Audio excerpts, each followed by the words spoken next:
and today we're doing our very first live rum review with the three different expressions from One Drop, and I have a very, very, very special guest today. He should be logging in shortly. Toby Tyler, the master blender of these three amazing expressions. As you can see, the background is a little bit different because I did something that I thought I would never do. I paused my vacation, currently in Orlando, to bring you a live review just for you, my crew members, who I love so much. So let's stay tuned. Shortly, Toby should be logging in. I'm super excited, by the way, to review all three expressions. We have a white rum, a 5-year-old rum, and a 10 to 12-year-old rum as well.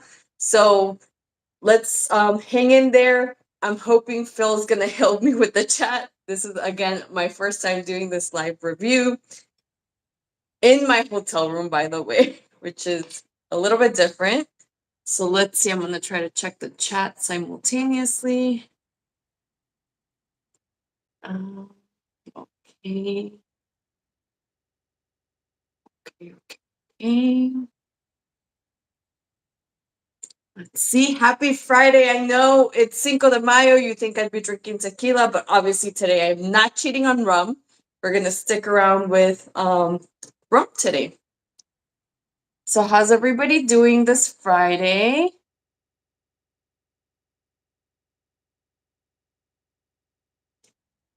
Okay. Let's see. Toby's here. Toby, how are you? Welcome, welcome. Coming. No worries. I was trying to get you on my laptop. I just couldn't get organized on it. So no worries. No worries. Thank you so much. It's easier on the phone always for the live. So really appreciate your time. I know I did a review of your 10 to 12 years. So could you tell us, let's start with the silver or transparent, a little bit of story and a little bit of how you came up with these amazing blends. So while you tell us a little bit of the story of One Drop, I'm going to go ahead and start with the silver first. Okay. The silver was made by a distiller for me. It comes out at about 86 proof, so 43 in the bottle.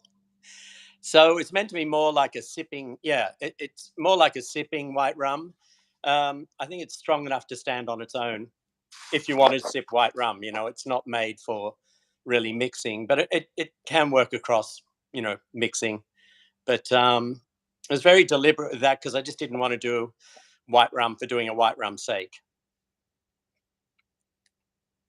And this is 80 proof, and you said 86. Oh, 86. I am sensing a little bit of like the Jamaican funk. Is that correct? That's not Jamaican juice. It just sat It's in. not? No, it was aged out in some oak for a little bit, but no, it was just more. It just came about being higher in proof, and I guess not filtered. It was only in the barrel for about 3 months. Okay. It was just something I wanted to do to fill out our brand. To be honest, it wasn't anything to recreate the wheel or anything. It was just I just thought it'd be good to have a nice strong white rum if you want to. This is amazing. This is great by Thank itself, and it's very, very smooth. I'm getting a little bit of oiliness on the top of my palate. Yeah, it's great. I haven't had it in so long. I even forgot about it in a way. Because this is incredible. If you're just tuning in, this is what the bottle looks like. I love your labeling, always keeping it so modern. Simple. I love it. Slick. Yeah, a little bit sort of rock and roll, a little bit slick. But yeah, like I say, I just wanted to fill out, have a white, a gold, and a dark, and it's sort of that's how it came about. Because, like I say, I don't want to try and recreate white rum anymore. That's it's more considered for mixing, but You can sip tequilas, Blanco tequilas, the good ones. So Yeah, there's definitely a very unique profile to it. It's not bland at all. It you can tell there's like some aromatics in there. It's amazing. And thank some sweetness, but at 86 proof it's still very smooth, you. Hmm. very little warmth on the chest. But yeah, I can see how this is a very versatile rum. Yeah, yeah, it stands up. It's like I say, it was done more to fill the range out. But when we discussed it, I only had sort of two partners I spoke to it about, and I said, let's do something, just make it a little bit better. We're not going to sell a lot of it because the white rum market is flooded. So Right. so we just did that, and then since we've given up or sold off 50% of the brand, we're not doing a white rum as we move forward. So, like I say, I'd forgotten about it. Last 2 years, I'd sort of totally forgotten about it. I don't even have any here. Well, I'm glad I still have some of this. I'm Yeah, excited. yeah, So good. let's move on to the 5 year. I know it's a pot and column still rum. This is a blend. Yep, half column, half pot. No sugars, no caramels, no color added. Again, sort of, I probably should have pushed this to 86 proof. It comes in at 80. It comes in at 40 ABV. It sits really nice. In hindsight, if I did it again, I'd probably run it at 86 proof, give a little bit more sort of grown up character, a little bit more sort of whiskey back end finish, a little bit more barrel, maybe a little bit. Yeah, I'd work it a little bit And different. same. And I love you can totally see the transition in color. So what's the difference as far as aging in the barrel for this one? Is it 5 years? Yeah, yeah. Minimum is 5 year in that. So Okay. Oh, it's minimum. Okay. yeah, minimum. Yeah, it's not Solera method or anything. It's just taken some pot and column, and you'll see that when we go to the dark, the 10-year-old. It's pot and column. Um, yeah, I really like the color. I didn't, it's just natural. That's the color. And is it ex bourbon cask, but all of Yeah, them? all white Okay. oak, yeah, bourbon. Yep. I'm doing some super hefty pours, as you can tell.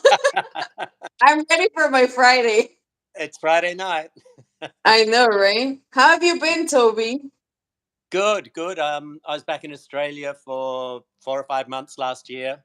Went home to see family. I hadn't been home for 15 years, and I had a good look around Australia. There's a lot of distilleries opened up there. I There's a it's lot of crazy, right? yeah, a lot of sugar cane in Australia. There's a lot of whiskey being made there, high quality whiskey. It's winning awards around the world. There's a huge agave farm up in Queensland, which is going to be the biggest acreage of blue agave grown in the southern hemisphere. That's crazy. You'll have to give me the name. I'm going to Australia in September. I'm going for 3 weeks. Yep. Yeah, you'll be amazed at the what's happening there. Obviously, gin is huge with all the Australian botanicals. It's amazing. Things that you don't Yeah. see in other parts of the world. Yeah, the rum is really starting to take off. It's winning awards in big competition. Bundaberg, Bean Lee. I Who are the saw new ones? Bricks also Brick, opened. Bricks opened one. It's in Brick in Sydney. in Yeah, New South Wales, Sydney. Yeah. yeah. Bricks is right there in the center of Sydney, sort of thing. Um, yeah, there's some great whiskey distilleries in Victoria, Tasmania. Again, winning awards all around the world. So it's really, they're crushing it down there. So it was That's good to go awesome. back and That's so exciting. hmm yeah. So yeah, so I came back in February. We did a soft launch for Pin Drop Rum. Are we going to talk about Pin Drop? Yes, let's Okay, do great. it. I love So it. So you're hearing it here first. That's why I invited Toby to talk about the new release versus One Drop. So tell us about that. That's very exciting. yeah, so Pin Drop, we should be launching in the US in mid to late summer. We're going to go into Florida, New York, Pennsylvania, and the Carolinas. That's We're awesome. just yeah, we're just tying up a distributor now. We're talking to two majors. Um, Pin drop. The bottles were redesigned, custom made. We've got all that done. The pin drop is actually what you're going to taste next. It's going to be the 10-year-old one drop. So one drop is now pin drop. This does not exist anymore, but it's the same juice in the bottles as pin drop. Okay. Okay. So why the change in the name? Just for the international market. New owners, we were approached. These people were drinking the rum. They have a house here on Harbour Island, and they're saying this is great rum. We should get back into the liquor business. And these people were ex Seagrams, the Bronfmans, Okay. and they jumped in and sort of started to talk about, this is something we want to get involved in. They made us an offer we couldn't refuse, and they said, but we want to take the marketing, the redesign of the bottle, and everything, and you just keep making rum for us. And I went, that's a fair deal. So that's where we're at right now. That's I'm working amazing. on And go ahead. I'm working on a new blend as we speak. I should Ooh. have that. Yeah, I know, right? They came back to me and said, okay, we're really happy with this. We're taking this to market. We need a secondary blend. And I was thinking it's going to be more like a 5 or 6 year old, maybe up to an 8-year-old. And they said, no, we want to go even higher, a little bit more luxury. So I'm working on some agricole, some aged agricole, and doing a few things with that, different barrel finish and things like that. So we're, I think we're 19 editions into it, trying to get That's to the point of like before I get into the lab and really start fine tuning it. So it's going to be That's interesting. super exciting because when I went to the Miami Rum Congress, there was a lot of experts talking about the recent studies, how the premium rums are going to have tremendous growth in the rum market. So I think that's a great move for you. Yeah. Well, like I say, I love what I do, and I like sort of that they're handling and taking that control to take it to market. I don't have to hand bottle anymore. I don't have to stick the labels on anymore, and they allow me to do what I do. And I was really excited when they said, "Let's go luxury," and I go, "What's the budget?" And they go, "You tell us." And I go, "Okay." So then that gives me, Perfect.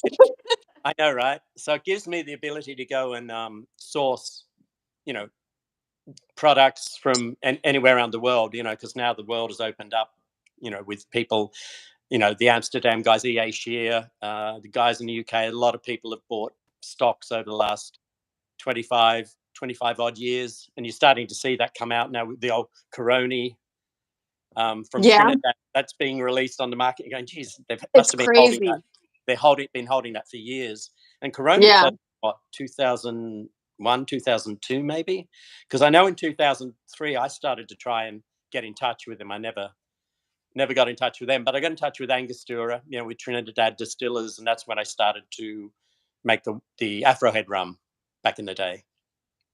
Which I still love. I found those bottles. Huge fan of yours since those days. So I'm super happy. I've only gone through one of the 5 bottles that I found at that liquor store. Yeah, like I say, it's yeah, I don't know what's going on with that anymore. I've been out of that for about 6 years now, but which led to one drop, which now has led to pin drop, and given me the ability to play in labs and play with different yeah, styles of rum. It's exciting. Yeah, super exciting. So if you're not familiar with Toby, definitely follow him. I'm tasting the 5-year old right now, and I'm so impressed. I don't even know how to explain this, but your blends are always naturally sweet. Hmm. And I'm so impressed that every time I try them, there's this there's this perfect balance of like a very tasteful rum, but there's like some sweetness in there, and you don't add anything to this, right? There's no sugar, no caramel in the 5-year-old. Now in the 10-year-old, I did add a little bit of sugar because I pushed the proof on that.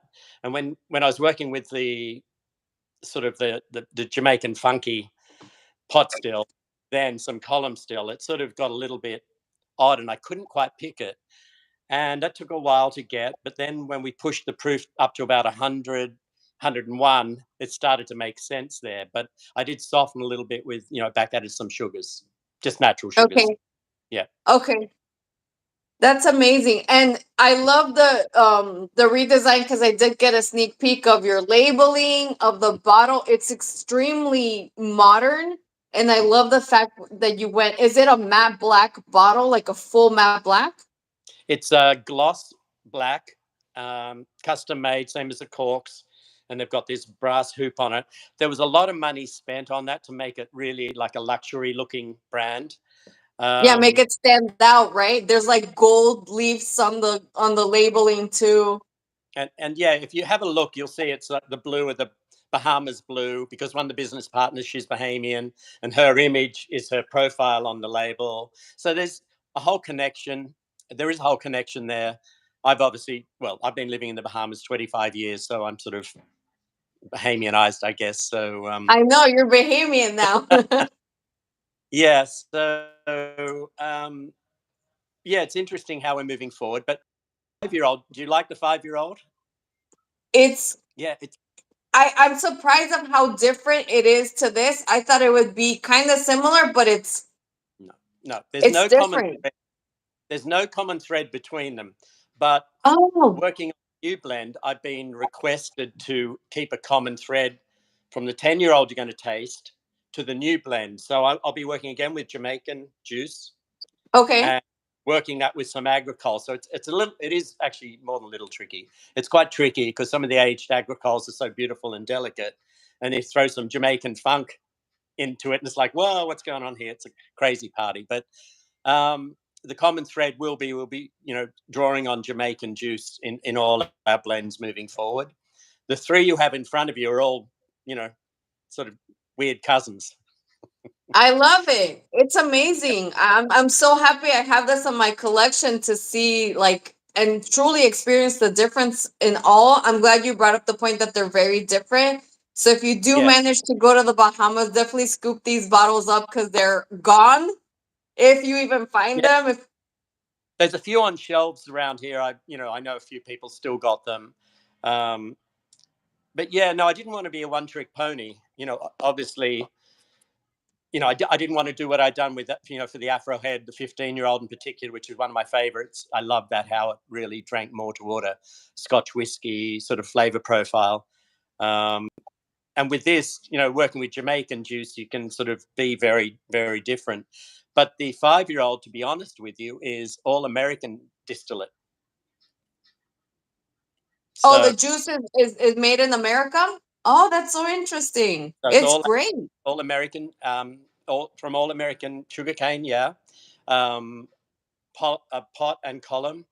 The white is all American as well, where the 10-year-old is all Jamaican. So yeah, I just didn't want to be a one trick pony. So yeah, I love it. And you're very particular. I love that you always speak to the fact that there's so much chemistry in the background that normal people are not aware, and how spirits, when you blend, that's why I love that you're a true master blender because you talk about all the chemistry involved in the blending of the spirits hmm and how they can sometimes collide, and that's why you decided and your reasoning why adding the sugar, because a lot of people don't explain those things, and I love your transparency of why you add the sugar. yeah, I think you should be transparent, and I've got no problem doing that because when you're pushing the proof, things do become quite harsh and quite hard. I'm sorry, my friend just came in. It's okay.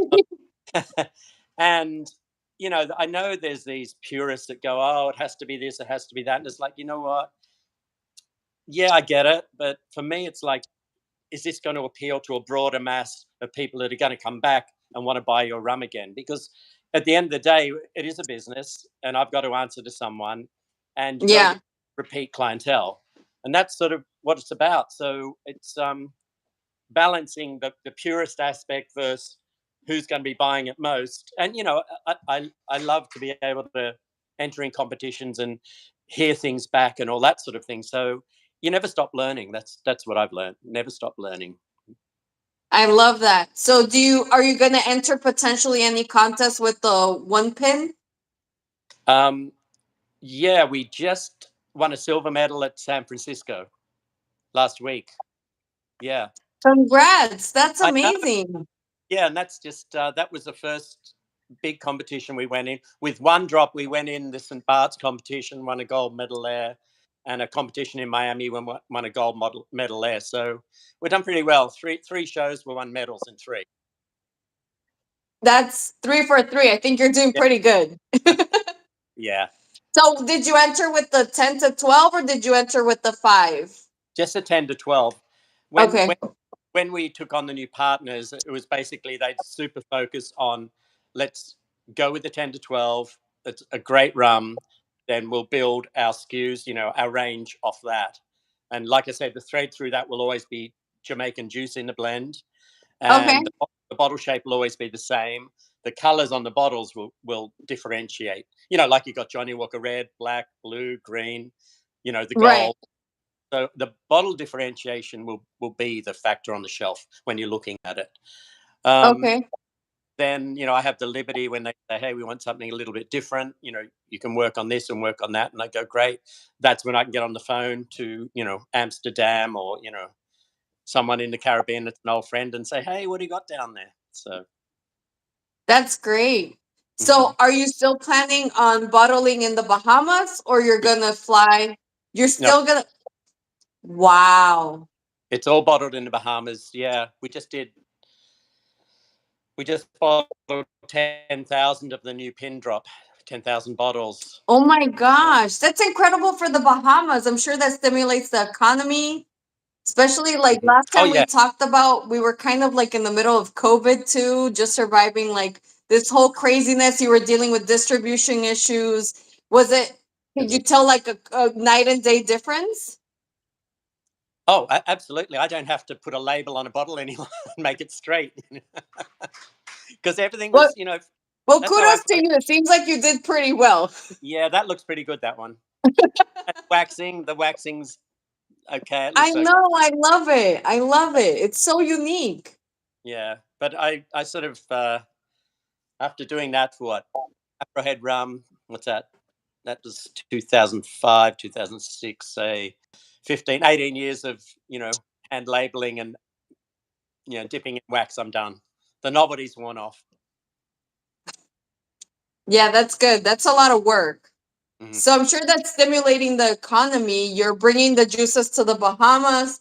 Yep. Have you had issues with? I know last time we also even talked about sourcing the glass bottles. It was difficult. We Are had to you buy. experiencing that as well? Yeah, we had to buy out of China. We bought a container. The first, so they've created the molds for us. The first samples came over and it was like, no, thanks. You've got to do better. So the second batch came and they were much, much better. So yeah, it's all that sort of thing. So, we've done it once and it usually gets easier as the time goes through. But yeah, on the 5-year-old, I just want to go back because I know we jumped all over. Yeah, On the five absolutely. year old, No. yeah, did you notice how soft it is on the palate? It still Yeah. has some, but it still has a little bit at say 80 proof, right? Yeah. I think I could have pushed it to 86 proof, which would have been 43, which would have just maybe given it a bit more bolder, more for maybe a bourbon drinker. But it's really a delicate, it's really beautiful, 5-year-old expression. And I'm really happy with it. It is. I could definitely see bourbon or whiskey drinkers drinking this. It's a little bit softer on the palate, but it's quite enjoyable. It is a sipping rum. Yeah, yeah, yeah. So that was that But one. Yeah. yeah, that's amazing. I'm gonna move on to the 10 to 12-year-old. Do you want to tell us about this one? Oh, it's 100% Jamaican juice. The oldest rum in there is 12-year-old, youngest is 10. Um, no color. I had lots of trouble getting I wouldn't say trouble. It was just like nothing was sitting, even though we're trying it we tried it at 80, we tried it at 86, we tried it at 90, and the proof just wasn't working with what was happening. And we just couldn't get it. And I just remember waking up one Monday morning. I go, we just got to push the proof even more. So we pushed it up to 100, 101 proof. And as soon as that was done, it was like, okay, it makes sense. So yeah, we ran it out at 101. So it's 50.5 in the bottle. Um, yeah, it's sort of it's. I sent one to a friend who had judged in competition, but this was just as a friend. Hey, try this, and he tried it. And he Yeah. said, "Oh, Tell great! me, tell me what you think. Yeah, exactly. He's really interested." And I sent it to him, and he said he got back to me. I said, "So what do you think?" And he said, "Oh man, I was expecting this big, funky Jamaican, heavy, funky rum, and." He said, I got it and it was much more sort of balanced and even. He said, it really threw me. And he said, why did you do that? And I said, I just wanted to make it more palate friendly across the board to a broader audience because, Yeah. like, I answer to someone, it's not, this ain't my money sort of thing. And when it's in the, if my name's on it, I've got to sit there and explain why I did it this way and don't tell me what to do. But, you got to make it so they think, oh, great it's people are going to come back, buy again, buy again, buy again, and the reputation we build, then we can expand our range, and that's the whole, that's all that's behind it. So yeah. But I feel like, and correct me if I'm wrong, I feel like you also have a lot of creative freedom because Mhm, I feel like you also are very hands on with everything. So you kind of pick everything, mhm, but your taste buds are very in tune with what the public needs. Because every time I've shared any of this with people in the rum community, and again, if you ever need a sample, if you're out there and need a sample, I'd be happy to share because rum friends are the best friends, is what I always say. I always get like the best reviews ever. Like I brought a one of the 5 bottles I was so lucky to get from your original Afrohead rum, and that bottle was the fastest to go on that rum sharing bottle night that we had at my friend's house, and yeah. they were so impressed. So like I love that you still have that creative freedom even though you have somebody to answer to. Yeah, well, if any deal I've ever done is like I have final say what goes in a bottle, period. That's it. um and yeah, there's been times, there was a time with maybe 2015, 2016. And I'd been to Trinidad. We'd worked on the new blend for the 15-year-old because, it's got to be redone every time we'd make. So I'd go down to basically sign off on it. So the chemists would put it together on the specs and the formulations they had. Then I have to go in and we go, no, this isn't right. We've got to rework it. Anyway, I was usually there for 2 days in Trinidad. I'd come back, they'd run a bigger batch and let it marry, let it settle. Then I'd get a sample of the bigger run, right, the 3,000 liter Okay. run, and they sent it to me 2 weeks later, and I got it, and I said, "What? What is what is this?" And basically, in the next week, I had to fly back down to redo it. It's like I don't know who was sort of having a bad day that day, which chemist was putting it together, but Oh so no.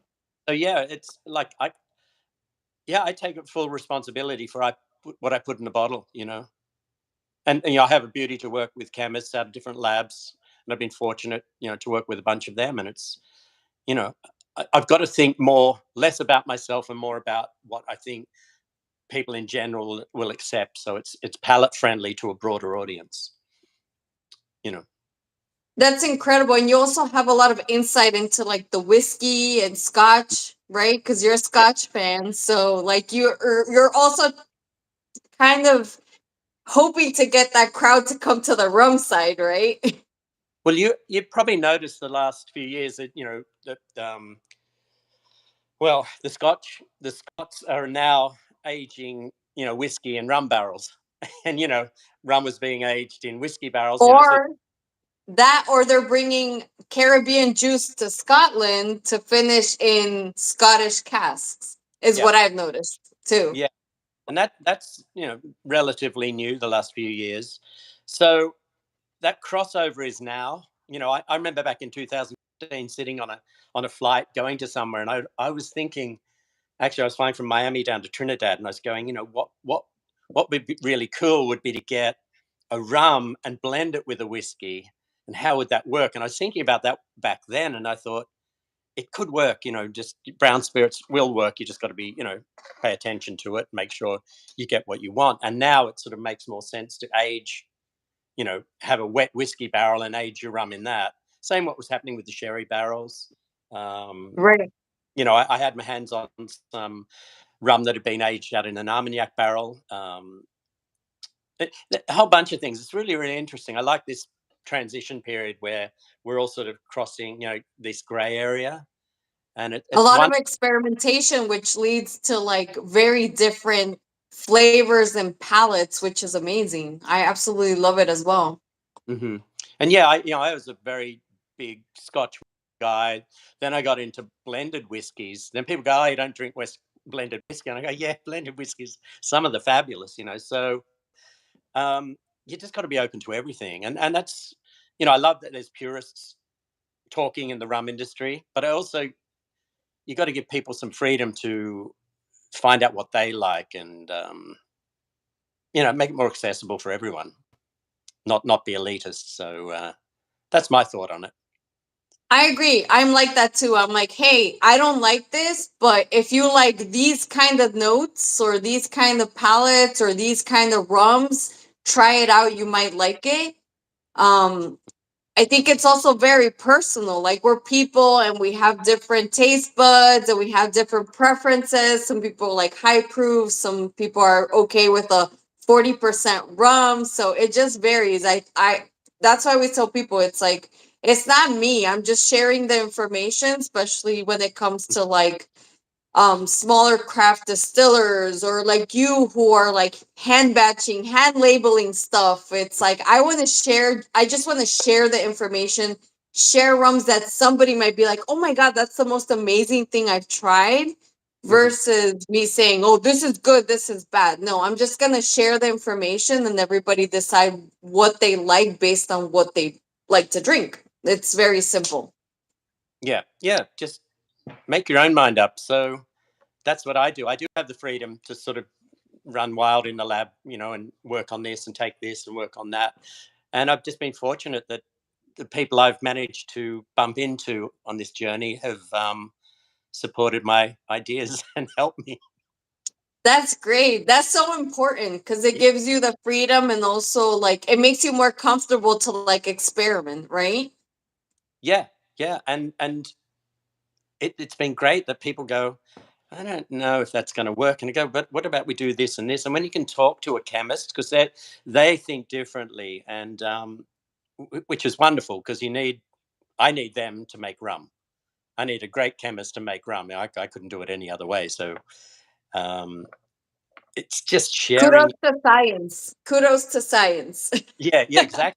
But also, you need someone at the end of the day to go, okay, instead of like having a group decision, let's sit down and think this, let's get seven in front of us and go, oh, this one will do. And it's like, no, it won't do. I never settle. If I got to stay an extra day, I'll stay another day. If I got to stay 2 days, I'll stay 2 days. But Yeah, and you don't so is it gonna be hard for us to determine when we should keep an eye out for your premium one pin drop? uh, okay, so I'm going to correct you. It's pin drop. Oh, pin drop. Yeah, Okay, it was sorry. one drop. Now we had to change it to pin drop. Um, so we're launching the pin drop 10-year-old, which you're about to taste, which at the moment is called One Drop In. I see the label there. That will be mid to late summer. And we're looking to launch the new luxury, the high end blend, which will be October, November. I'm trying to get that all together. I've been working on it the last 3 months. I'm hoping to have it finalized by June. Then the bottles are in the process now of being the new design for the bottle, but we've got to get the molds made, and that normally takes 3 months to get them made and shipped out of China. Just all the logistics. But I'd say by November. But again, if Okay. check Instagram, Pin Drop Rum is now going to become more active. We've done the soft launch here in the Bahamas. We soft launched in December. I came back in February and we started to push more. So we're into, the some of the bigger accounts here in the Bahamas, so it's really going well. Um, One and Only, Bahama, Albany, all those big accounts. SLS, a few of those big places. So this is where our this is a footstep to get into the US market, and that's just the same I did with Afrohead rum. It was like this is where you start from, then you grow. So That's so interesting to me because you wouldn't think. I've had experience with the Bahamas, so I can understand where you want to gain that exposure because there's a lot of transient population when it comes to the Bahamas and going in and out. There's a lot of yachting, there's a lot of people that travel in and out of the Bahamas. So I think you're in a good spot to have the exposure of like maybe locals to the US, but also a lot of international travelers that could give oh, you a lot of great insight. So oh you're yeah. in a great position as hard it is as hard as it is to get to Harbor Island because it is a teeny tiny island. Hmm. But I think the area really allows for people to go through and you get like some great insight from like a mix of different people with different backgrounds. Yeah, So and great insight, I would think. you'd be amazed at some of the people that have contacted and said, "Hey, where do we get this, or how do we get this?" From huge celebrities, and on. But yeah, so we bottle everything in Nassau. Like I just still live here on Harbour Island, and you know, I'll take the bottles around and share it and do some staff training and all that's coming up in the next month. So I'm starting to do some staff training, working with mixologists and that just here in the Bahamas. Then when we launch into the US, it'll be that sort of thing where I sort of on the ground in obviously Miami. Then we're going into Pennsylvania and New York. So we do that, talk about it, do what we're doing, talk about it, share the passion. And if you can convert, if there's 10 people in front of you and you convert three that go, oh, this is interesting. I met the guy that makes this and this is what I've learned about it. Again, that's your front line when they're at the bar and someone says, I just Yeah. want a nice sipping rum. It's like, hey, they can grab this and say, I know this guy. There's many, many brands on the market, as you're aware. Yeah. And it's just nice to have a bit of personal touch along the way where I can talk about my passion and why I did that. Just talk like I talk to you. Which is so important because I feel like people can relate to that passion Hmm. and see why it's so important to like give it a try, basically. Yeah, and sort of, I think also me being Australian, I find it easy to talk a lot. So Yes, it's like, because your accent is better than the British or any other accent for me. mm. Australian accent is the best. So it's quite fun. It's yeah, I really enjoy that. Anyway, I'll let you drink. Yes, so we're gonna move on to the 10 to 12-year-old. Mhm. I'm already getting like the sweetness of banana runts, which is a candy we eat here in the US. The Yep. coloring is a little bit darker, but not by much. And you said you don't filter this at all, chill filter, nothing, right? No. So it's what you'll get from that Jamaican funk. You'll get that banana notes. So, and like I said, when I couldn't get it right, then when we kept pushing the proof up, and it got to 101, I went, that's it. It was perfect. So it's quite strong, but it's not going to catch you too much in the throat. Um, No, this is amazing. I've tried this before. Like Ken and I, when we did our review, we went through half the bottle that first night. I'm not even joking because we're like, oh, let's do this. And I know you told us what you do as far as like a simple cocktail with this. Can we talk about simple cocktails to do with this one and with the 5-year-old too? Man, you know what? It's I am actually just doing one drop and tonic, and it's which is now pin drop and tonic, which Okay.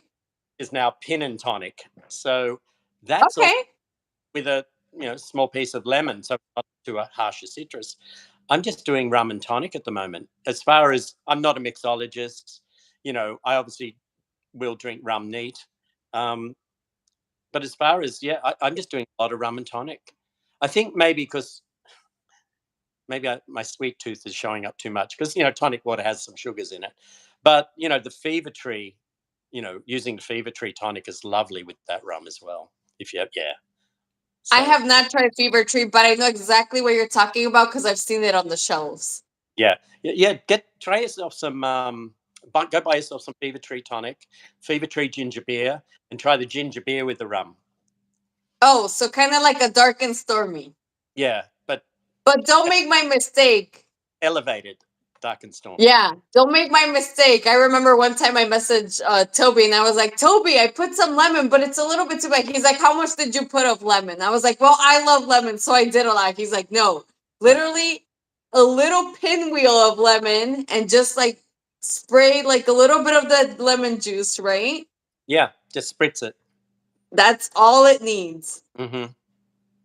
But like I say, So is there just I'm just drinking rum and tonic at the moment. So I don't know. We all go through stages. It's like, oh, you know, I want this, I want well that. Well, when I went to Barbados last year, they're very big on like especially like a lot of Mount Gay is sold on the island Yeah. and they do a lot of rum and tonic. Mhm. That's their go-to drink, rum and tonic, which is crazy. I had well besides, us having conversations about what to mix with our rum, I had not heard an island. Typically, it's like more like, oh, well, we do rum punches, that kind of thing. But in Barbados, it's not. It's rum and tonic. So, same thing with Mhm. their kind of rums. Yeah. I just find it really. That's what I'm doing at the moment. I like I say, I'm not a mixologist, but I make the rum so I can drink them neat and appeal to a broader audience. That's all. You know. And the thing is, this is so versatile. Like, you can mix it in anything you want, you can drink it neat. But I feel like when you're dealing with such high quality type of rum, you don't need much to like give it a little accent if you want to make a cocktail. It's quite simple. You could even like I've been me personally, I've been doing coconut water ice cubes on really good rums that I absolutely love. I just throw it in a coconut ice cube and that's more than enough to add and make it like a quick cocktail. Right, that's perfect. That's the same. You can do that with one drop as well. But what I have found is, you know, you can use any sort of elevated dark rum in a, Manhattan old fashioned. I had one guy saying, "Oh, because we spoke about cognac, how I liked cognac and armagnac, and I loved all those things." And he said, "Let me make you something." He made me a sidecar and went, "Wow, this really works in a sidecar as well." So all your classics, any from a brown spirit, whether you're using a bourbon or a whiskey or a cognac or whatever it might be, you can start to incorporate rum as long as it's not too sweet a rum. That's the only thing I found. But yeah, it works Yeah, across and the. and when I say your rums are sweet, I don't mean like these two, they're not like No. it's not that sweetness to where you're like, oh, that like honey sweetness or like some kind of like syrup sweetness. It's a very natural sweet to Mhm. round out the spirit. Yeah. Uh, well, like I say, the 5 has no sugars. The 10 has the smallest amount possible. It's about 3 grams per liter, 3.5 per liter. And that was just to cut the back end of it. But what I have noticed over the years, trying a lot of rums that I know have sugars added, you do get palate fatigue. And I talk about this, and some people go, "Oh, what? What's that?" And I go, palate fatigue, where you can go, "Okay, I like it the first time round. Do you want some more?" No, because it's like you get palate fatigue from the sugar, whatever sugars are added. Where, Okay. yeah, so you would have had the 10-year-old, 12-year-old just then, right? Is there any Yep. sort of sugar notes or anything left if you take some air in your mouth? No. No. So you just got to be very, very careful. And anyway, that's sort of something that sort of I've stuck with for years. I want to be able to have a second glass, and some rums you have and you go, okay, that's too sweet. I don't want that anymore. So yeah. Yeah, which is an important, factor to bring up. Like when I talk about this is like a sweeter type of rum, it's not and again, this is the first time I've heard of palate fatigue. Usually I hear of palate fatigue when it comes to overproof spirits. That's what Mhm. I get when I like have a lot of overproof spirits. That's when I get me personally, it's like my tongue just stops tasting any difference between the spirits, and that's when I stop. So that's, I love that you brought that up. That's a great point. Well, the analogy comes from like going to restaurants with friends, and you go, okay, let's have dessert, and you'll order two or three desserts, have a taste, and everyone will taste one and go, oh, that's just too sweet. And we think desserts have to be super sweet, full of sugar, and all this stuff. But the whole thing is, it's like you have maybe have a second spoon, small spoonful, and you go, it's too sweet to eat. And that's what I Yeah, talk you're about. like, I'm done. That's it. Yeah, exactly. And everyone go, yeah, that's just too sweet a dessert. And it's a contradiction in terms because it's like, well, sweets are meant, desserts meant to be sweet, but sometimes they're just too heavily sugared. And you get It palate is. because your palate doesn't want any more. Your palate's telling your brain, go, hey, that's no, I'm done. I can't have any more. So that's your palate telling yourself to, have an espresso or a Scotch whiskey to clean your palate. Yeah, that's incredible. I love it. So I know you talked a little bit about with pin drop potentially going to experimenting with different cask finishes. Is there anything you could potentially spill the beans with of what you're thinking? Because lately I've seen like a little bit of a trend where we're trending off port. I know there was a big push for rums finished in port cask, and now I'm seeing the new trend. There's like Zinfandel. I don't know if you've noticed, everybody's finishing in Zinfandel. So I Mm-hmm. know you always spearhead stuff. So what can you spill the beans of what potentially is in your brain? Because you're like a mad rum genius. No, years ago, I did want to start aging in Sauterne barrels. You know, yeah, that was years ago, and then cognac, then Armagnac. But it's all being done, sort of thing. And as I'm not I don't own any rum. I just have a bunch of people I've known for 20 years that allow me to pick and choose, and which I really appreciate. But we're working on. I don't know if you remember. I did um, a rum blend called Cactus and Cane, which was Yes, you talked about it. yeah, Yes. Okay. it was finished in a wet tequila barrel, and it was like again, it was probably about 50, about 101, 102 proof, um, and it was like wow, okay, this is such a weird thing because it starts like an añejo tequila and finishes no, sorry, it starts like a rum, then finishes like this añejo tequila, and it's like this play where your mind is just all messed up. So we only did, I think, about 250 bottles, sold them all. It was like, oh yeah, and I really loved it. Then for the last 2 years since we sold out, when are you doing that again? When can we get some more? When can we do this? So it's like, are you kidding?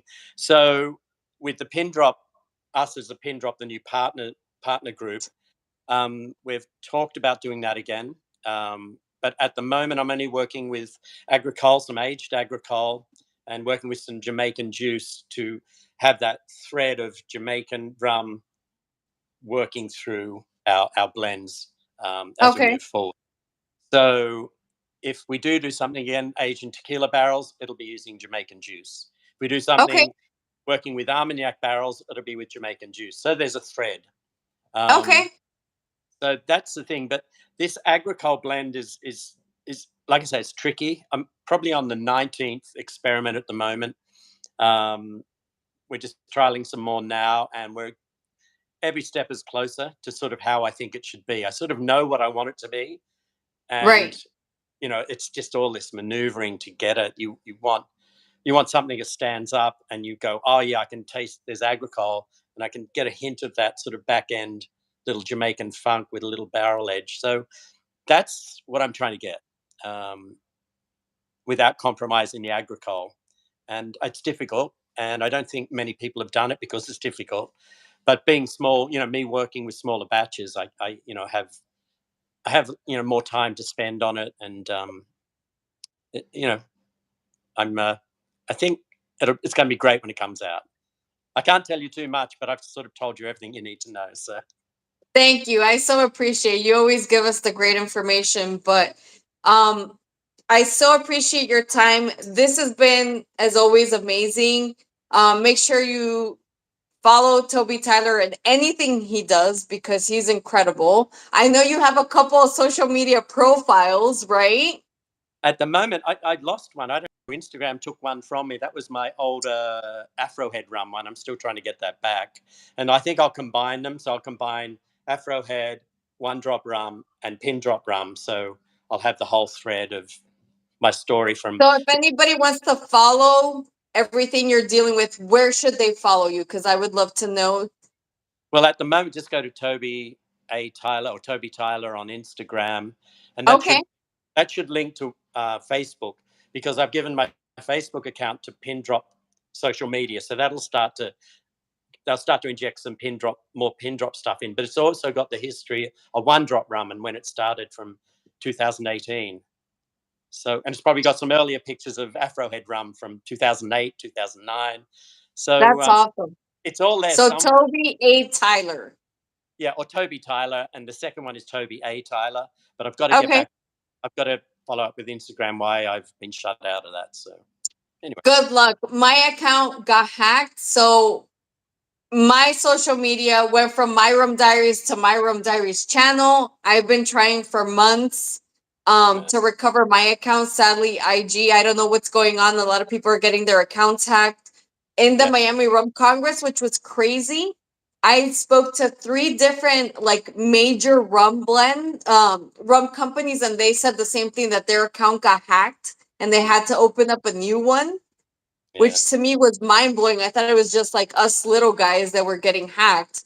But when I went there, I was like, okay, it's not just me. It's like these big rum brands that are getting their accounts hacked. But anyway, long story short, follow Toby and anything he does.